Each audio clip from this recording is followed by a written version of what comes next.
The pectoral girdle is considered part of the appendicular skeleton because even though it's found kind of medial, it actually is where the limbs attach, where the upper limbs attach to the body. So it is considered part of your your appendicular skeleton.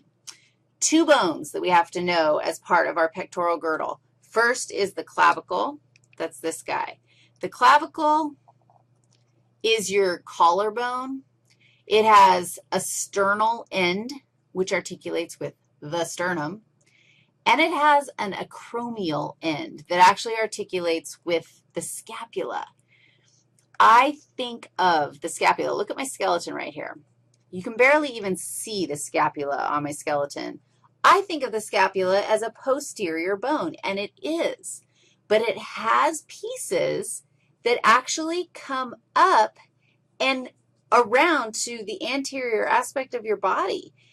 And so the scapula can actually, from the posterior side, can actually attach to the stern or to the clavicle, which is definitely on the anterior surface.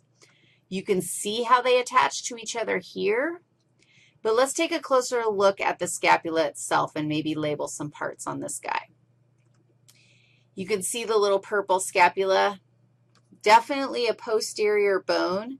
It's on the outside. It's posterior to the rib cage on the back of the body. But, yeah, it's an arm bone and comes around to the front. All right, ready? Let's name some parts. Let's name the acromion. Ready? If you look at the posterior, this is the posterior view. This is the anterior view. This is a lateral view. Does that work for you? Let's name this part first. This is the glenoid fossa. The glenoid fossa is the fossa, which is a smooth articulation where the humerus attaches. The humerus is your upper arm bone. So the humerus actually sticks into the glenoid fossa and forms a joint, your shoulder joint. Now, if the glenoid fossa is on your scapula, is it medial or lateral if it's attaching to the humerus? It's lateral. Do you agree with that? Because if it was medial, your arm would be coming out of the middle of your back. Mine isn't. I don't know about yours, but mine definitely isn't. So this is lateral. This is medial. If you look at the posterior aspect heading lateral, because here's glenoid fossa, you'll see a spine. You can feel your spine. Go ahead and palpate your scapula. You can feel the spine of your scapula. The spine of the scapula terminates in a giant bump called the acromion. The acromion is where the clavicle articulates with the scapula. So clavicle is going to attach to the acromion. You also have, if you look, okay, so here's acromion. I'm just going to make a note, A. Guess who that guy is? That's a different one. That's a little coracoid process.